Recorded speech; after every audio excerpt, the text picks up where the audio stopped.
Hi guys, and welcome back to another Daft in the Garden video with me, Sean. This week we're going to be looking at water. How often should we water our plants? When's the best time to water our plants? Just everything to do with plants and water.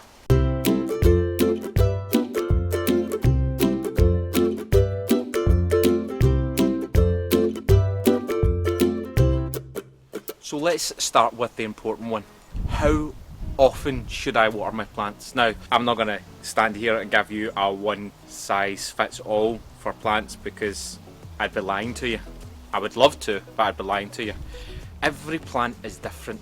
Let's have a look at the sunflower plant behind me. They would need water every 3 to 4 days. But you need to be aware that each plant is different. So they might need less or more water more frequently. Go online, you'll find a guide on how to take care of that particular plant if you don't have the instructions. There's so many guides out there that will help you. There's actually an app that you can download as well, and I've been using it recently. I can't remember the name of it at the top of my head right now, but I will put a wee link at the bottom. It's not sponsored by this video. I would love that. Come and contact me. But let's have a look at some of the techniques I use so that I can control the amount I need to water or when I should know when to water. I've spoke about this before on the channel. Mulch.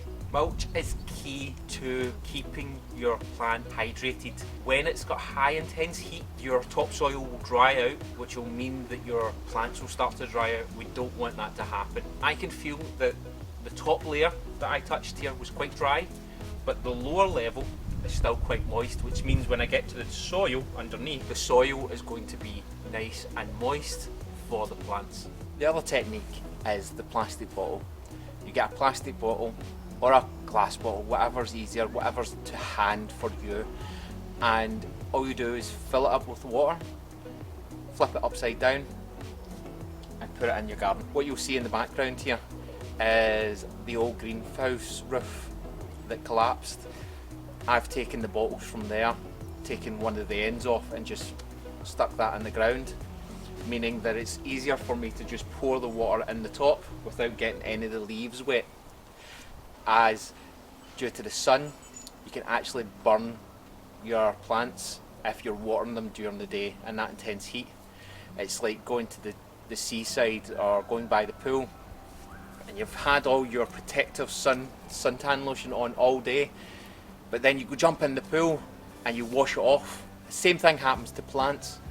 When you water them, you're taking that layer of protection off. The sun is more likely to burn them during the day. Saying that in the daftest way possible. So best times of day to actually water your plant is in no sun in the area where your plants are. So that would dusk, dawn, these type of days. Worst times to water your plants is right in midday. The warmest part of the day, which is 12 o'clock for most people, but yeah, when the sun is strongest, that's the worst time to water your plant. I recently have been doing mine right at late at night when the sun's pretty much gone. The nights are warm enough for the ground not to freeze overnight, so it's maintainable. But in colder climates, if you're going to be watering these times of days, be aware that if the temperature is going below freezing, it will freeze your ground and it will kill your plant. But here's my main one. I switch mine on right now during the fruiting season. I put mine on near enough every 1 to 2 days, depending on the weather. It's to keeping this